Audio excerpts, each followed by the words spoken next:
Alright, today we're going to make this spawn mask. I put an LED in here so that the eyes would light up. And I made all this out of 5mm and 2mm EVA craft foam. And I sealed it with Mod Podge and painted it with an airbrush. And the green lenses for the eyes I just made out of a Mountain Dew 2-liter bottle. But yeah, this is a tribute to one of my favorite artists, Todd McFarlane. I tried to make this mask so it would look like, a three-dimensional version of something that he would draw versus actually translating, his drawings into a literal reality. This is sort of a cartoony reality mask, but I really like the way it came out. And sorry it took so long to get this video out, but I got really, really sick and got slowed down. All right, let's go ahead and get into this. Okay, a while back I did a Red Hood video, and this is the exact same pattern from the Red Hood mask, although I have altered it somewhat. So you won't see me making the pattern today, but I will put a link in the description to the Red Hood video if you haven't seen it, and that shows how I make this pattern. Okay. And some of the alterations I did was, I did put some V's in here to make this more rounded. And same thing with this backside here. The reason why I didn't in the Red Hood mask was because I wanted to look more square and like a type of helmet. Whereas this is going to be a spawn mask, so I want everything to be more rounded. And I already traced these onto some EVA foam. I used 5mm thick craft foam. And this is all the pieces for the left side.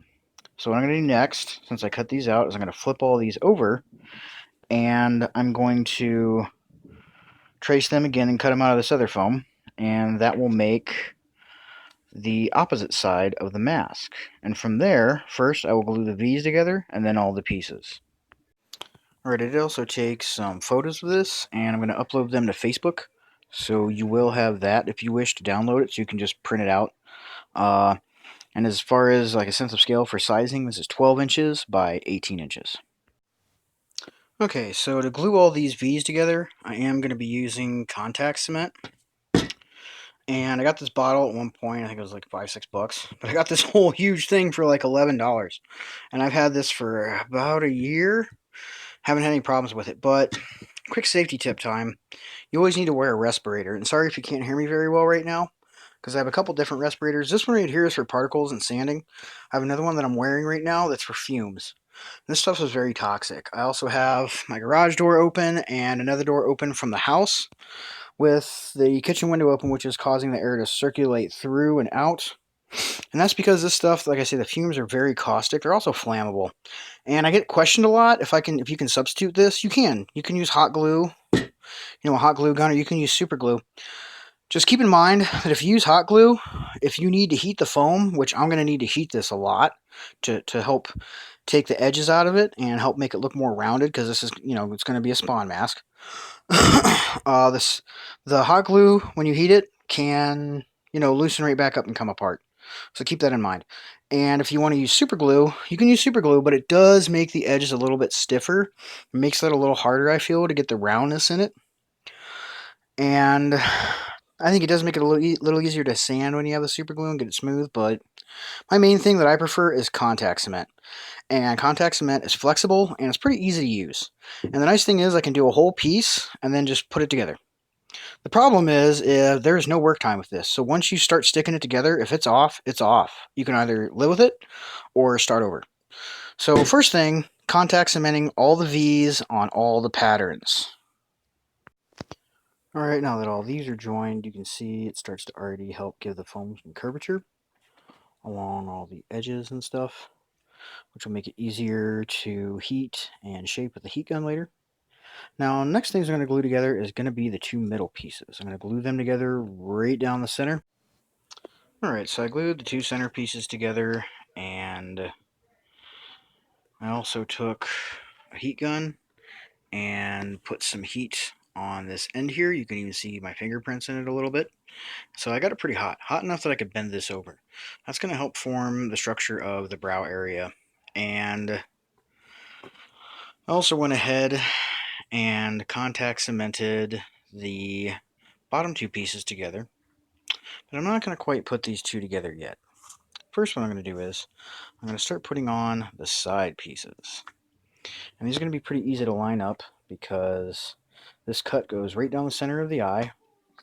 Oops. So you can see that the edge of the eye here has to line up with this here. And that's the way you're going to glue it, starting from the front and rolling all the way around to the back. Okay, got both sides on. It actually kind of looks, whoa, like a Spartan helmet or something, or part of one. Anyways, next thing I'm going to do is, you can see here I bent this piece. That's to give the brow some extra definition. And what I'm going to do is, next I'm going to glue this top edge here, right in the center, just this recessed piece, to this. I'm going to contact cement this there as well. Alright, now that I have that glued in, I did, taking it to the light here, I did offset it, which already gives it kind of a brow look and gives it that spawn cut. Eventually, I will of course heat and shape and stretch the foam and put eyebrows into here and do all kinds of other funky stuff, but it helps start it off. It helps makes it to make it less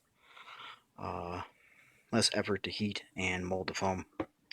And next what I'm going to do is I'm going to put contact cement along this edge here and this edge here, and same on both sides. I'm going to glue these together. Alright, now that I've done the front piece here to these lower sides, I'm going to go ahead and put in my two side pieces also with contact cement. Alright, the sides are now glued on, and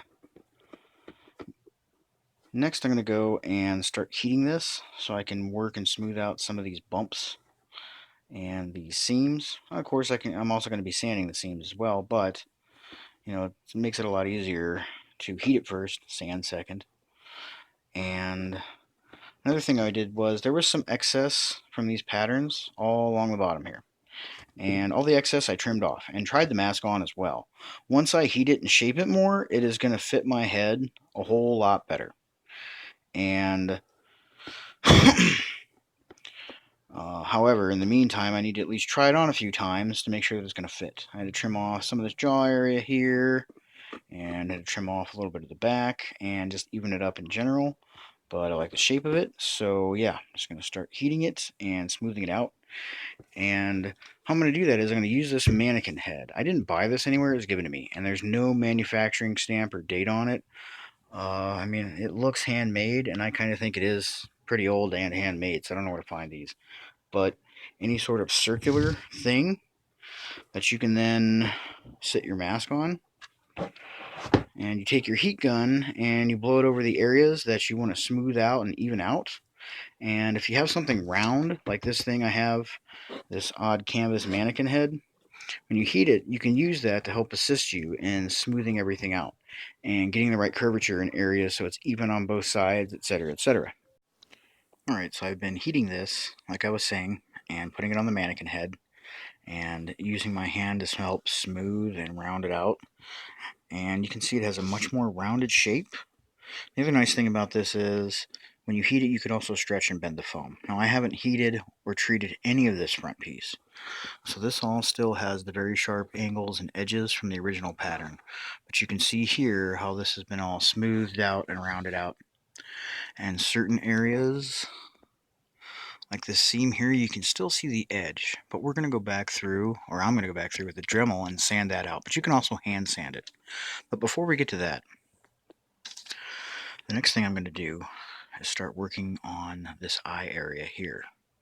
And what I'm going to do is I'm going to heat it, and instead of just smoothing it out like I did here, I'm going to bend it and stretch it and pull it to give it a rounded eyebrow shape and give it some eyebrow definition. And I'll heat it here and push it in a little, pull it out here, just to help give the face some definition. And I'll go down and do the same thing on the nose and chin and mouth area. Heat it, stretch it, pull it, get it to the shape the rest of the way that I want. Alright, so I've heated this up, and just using my fingers, for example, I pulled and pushed on the foam here like this, just grabbed it once it was warm and stretched it into place, and that gave it a brow line. And I also accentuated the face for different features, like where the skeletal mouth would be. I rounded out the chin the way I wanted it, and basically got the pattern looking less like a square blobby thing and more of a spawn mask. Alright, now that I'm done heating and forming the basic shapes and stuff into the foam and the face, and I've smoothed out the sides, I shouldn't say I'm done. I've stopped where I'm at. I always go back and tweak stuff a little more here and there as I go along, and that's fine. But more or less it's done. So next is sanding, and to speed up the sanding process so I can make these videos as quickly as possible, I use a Dremel. You don't have to do this. You can just use regular old sandpaper. That will work just fine. But I'm going to use a Dremel. And I've got more of a medium to fine sanding wheel. It's not truly fine, but it's not super gritty either. And I usually start the Dremel off around between 10 and 15, a little on the low side of 15, probably around 13, 14. Seems to work pretty good for me. Sometimes I got to speed it up for certain things, and sometimes I got to slow it down. But that's a good place to start if you are using a Dremel and you've never done this before.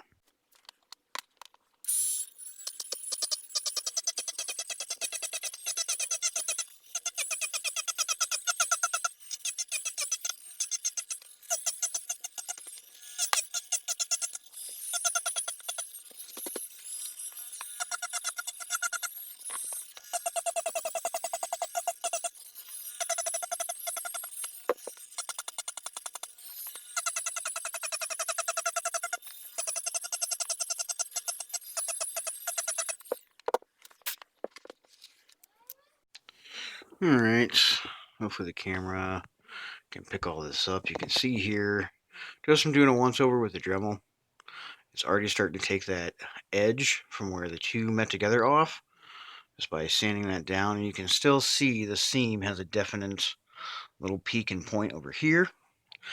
And I'm going to do that, just like I showed in that sped up clip. I'm going to do that on every single seam and edge to try to help blend it in as much as possible. And once I'm done using the Dremel, I will go back and hand sand to help, because I just can't do, personally, I can't do things as well with power tools as I can just by using my hands and any sort of older or old school method. I always do better. It does take longer. It's a lot more effort. My back hurts. My shoulders hurt from doing it. My arms hurt. My hands hurt. But it really does, for me personally, help me put the final touches on to make stuff look as good as possible. Alright, so now that all my dremeling's done, I'm using some rough grit sandpaper now, and I've just been kind of going all over and trying to help smooth everything out the rest of the way.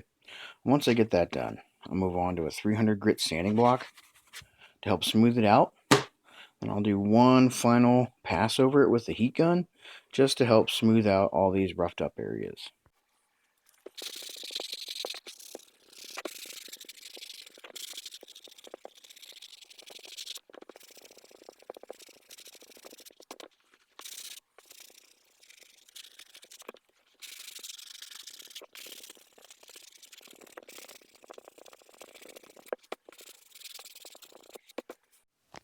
Alright, next I took a blank piece of notebook paper and I drew a line where the center of the mask was, and I felt out where the eye hole was, and I drew around the eye. And while it was even still on the mask, I just sketched out a rough spawn pattern. And now what I'm going to do is I'm going to take a blue marker and go through and draw my final design, which will then look something like this. And I drew this very much like Spawn is drawn by various artists in the comic books. Spawn's tricky. I feel like if you took the drawings from the comic books and brought them into reality in a way which had the grittiness of our reality, it wouldn't quite look like this. But I really want it to look like the comic book just jumping off the page. And it's a little cartoonish, but that's the way I like it. And I'm going to cut this pattern out. And I will also put a photo of this up on Facebook as well. But you can, of course, always draw your own or come up with your own way of doing it.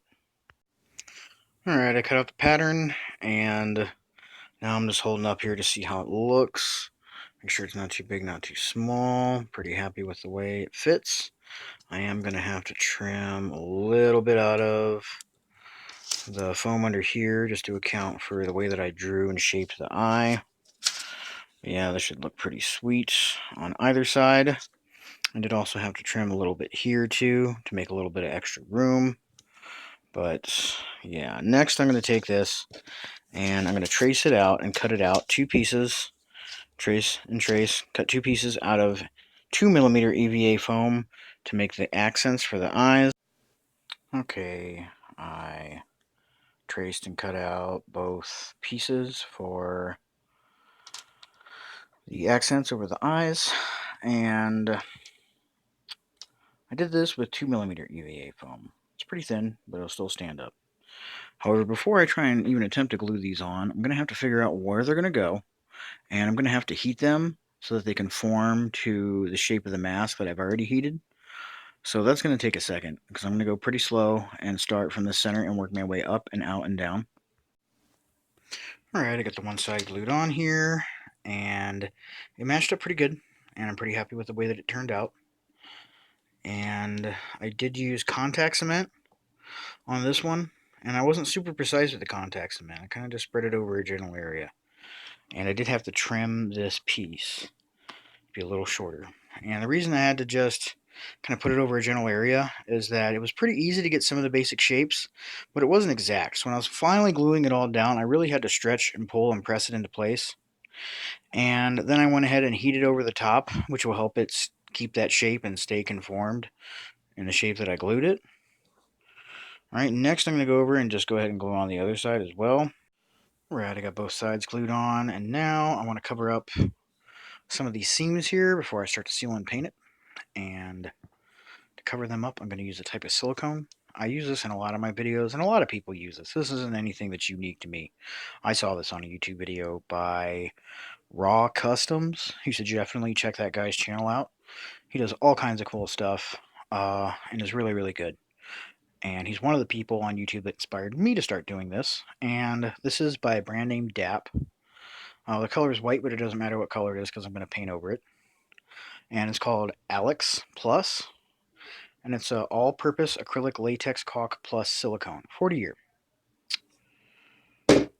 So what I do with that is I put this tube in my caulking gun and I squeeze it all out into a Tupperware. Then I just have it in here for whenever I need it. Because I'm going to apply it with my finger anyway, so it's kind of pointless to put it in a gun and squirt it on. And what I do is a little bit of it on the end of my finger. And you can see this little gap here. I'm just using it to fill that in as much as possible, okay?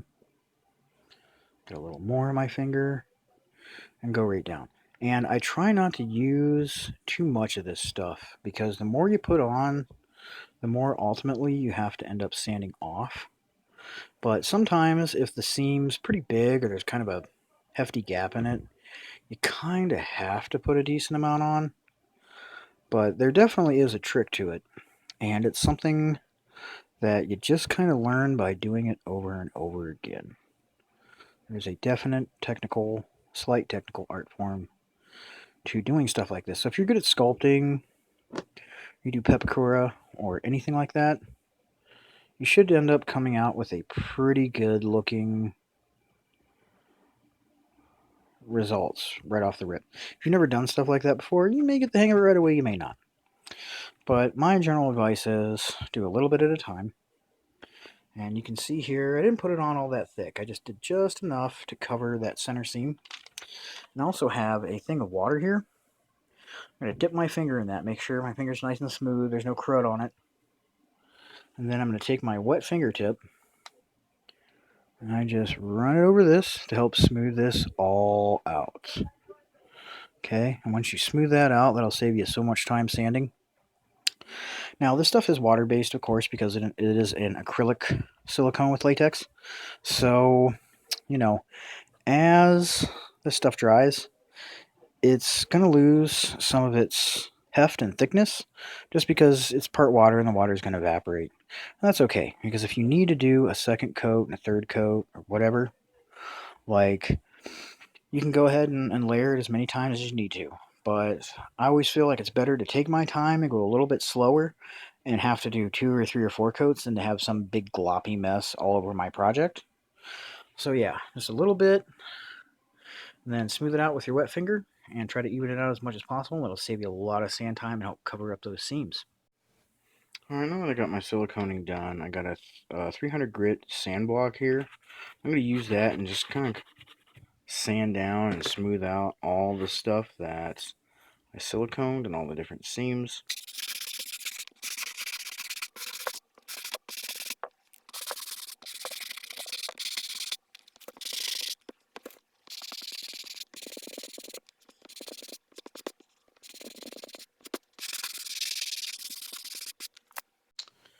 Alright, so now that all my siliconing and sanding is done, before I go ahead and seal this and paint it, and ultimately last put in the clear green plastic for the eyes that I'm just going to take from a Mountain Dew 2-liter bottle. That's pretty jank, but should work.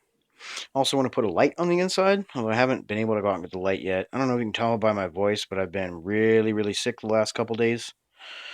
So normally I try to put out a video a week, and I've just gotten way behind on this due to my illness. But next thing I'm going to do before I seal it is I'm going to take some super glue. I'm going to run that super glue along these seams on the inside here. Contact cement sticks really well, but I have had it separate. And if it separates, especially after you've done your silicone, you're right back at square one as far as all that. You got to reseal it, resand the edge, and then, you have to go along and repaint it if you end up tearing it. And if your mask happens to be a little bit too tight, you can always put a little slit in this back part here. That's about the least noticeable place you can put it, so that it's not going to mess up the shape of your mask otherwise. But yeah, I'm going to seal all these seams with some super glue. Alright, so I've basically just been checking over the mask and doing any little sanding here and there and whatever. I've also been taking this X-Acto knife and putting some cuts in here to get some Todd McFarlane-esque lines and stuff on this, since, I'm not really going as much for realism here as I am for something that looks like a three-dimensional image from a comic book page. So yeah, next I'm going to heat these so they open up a little bit, and then I'm going to start sealing. Alright, now I'm going to go ahead and seal this, and to seal it, I'm just going to use a brush and some Mod Podge. If you want something smoother, I'm kind of purposely using this because I do want the grain of the Mod Podge to help mask all this. It also, like, just the little seams and stuff that it isn't 100%, the Mod Podge really help, you know, cover that up, at least when the light strikes it. But if you want a smoother seal, you can always use Plastidip, or I've seen people, I've done it a couple of times, it's a little iffy, but you can thin this out and you can put it in an airbrush and just spray it on if you want a smoother finish, but I want the grain. So I'm probably going to give it 2 to 3 coats of this, and then we're going to paint it and put the eyes in it, and it'll be done. Alright, so now that I got the Mod Podging done, I did most of the texture in this direction, straight to the back, and curves on the sides as well. I don't know how well you can see that, but yeah, it came out pretty good. At least I'm happy with it. And next, I took a spare bottle here, and I mixed some opaque black, some white and blue, glazing medium, and some 4030 polyurethane mix additive. It's a balancing agent. And mixed all that together to give it a blackish, bluish color whenever the light hits it, I'm hoping. I have tested this color out, and I'm hoping it translates into what I want. But the only one way to find out, which is to airbrush this. And I'm going to go ahead and load this up and start painting.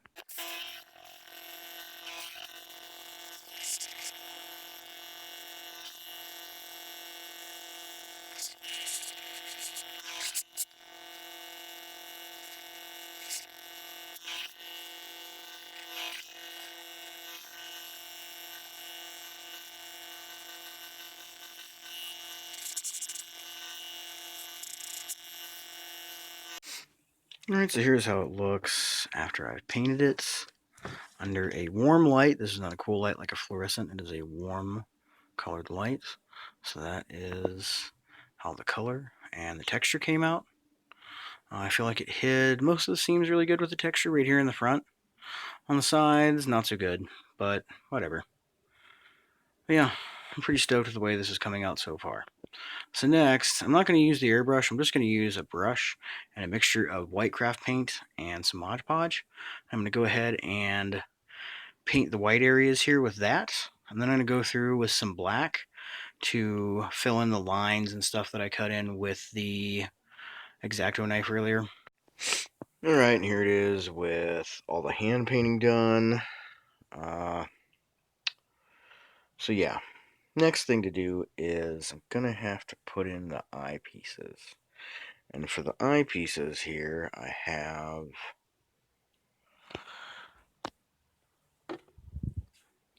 a Mountain Dew bottle. And the actual part I'm going to cut out for the eyes is going to be this part right down here, off the bottom of it. That's the area I'm going to cut out and then glue into here. Alright, I got the green lenses glued in here. And like I say, I just cut those out of the bottom portion of the bottle. These edges have a nice curve to them, and this is a real inexpensive, quick, and easy way. If you wanted a darker green, you'd probably want to cut a couple and layer them. But I don't mind if it's super dark, and I want to be able to see through it, but still have that nice green. So, at this point, I'm more or less done. I'm going to put a light in it to light up the eyes. But first, let's try this on and see how it looks. Alright, here it is. It's going to fit real tight on my face. It's a snug fit to get it on, but I'm going to have it nice and snug and being all floppy or making my head look huge. I feel like when the mask is too big and it makes your head look big, that you look like the world's biggest trick-or-treater instead of, somebody out of a comic book. Alright, and here it is after I put a small LED in it. It does illuminate the eyes pretty well. I'm pretty happy with the way it looks. One thing, though, I may have to do is put some mesh, some white mesh, or maybe I could even find some mesh green fabric and put on the inside, because I have a feeling when it's lit up, you're going to completely and totally see my eyes. And right now I just have a little LED that I stuck in there, but what I've been looking for, and I haven't been able to find it, is they have little headlamps that are shaped. They have a curve to them, and they're meant to just clip onto the bill of your hat. I saw them at Walmart maybe over a year ago, and when I went back the other day, they didn't have them. I want to go look for it now, but I'm just still too sick, and being that this is my first day off work where I can get some rest, I really just want to get better. But just to get an idea how it'll look with the LED, it does look pretty cool. And yeah, hopefully you guys enjoyed this video, and sorry it took so long to get this out, but as always, if you enjoyed this video, please leave a like, and if you'd like to see more stuff like this, please subscribe. And thanks for watching.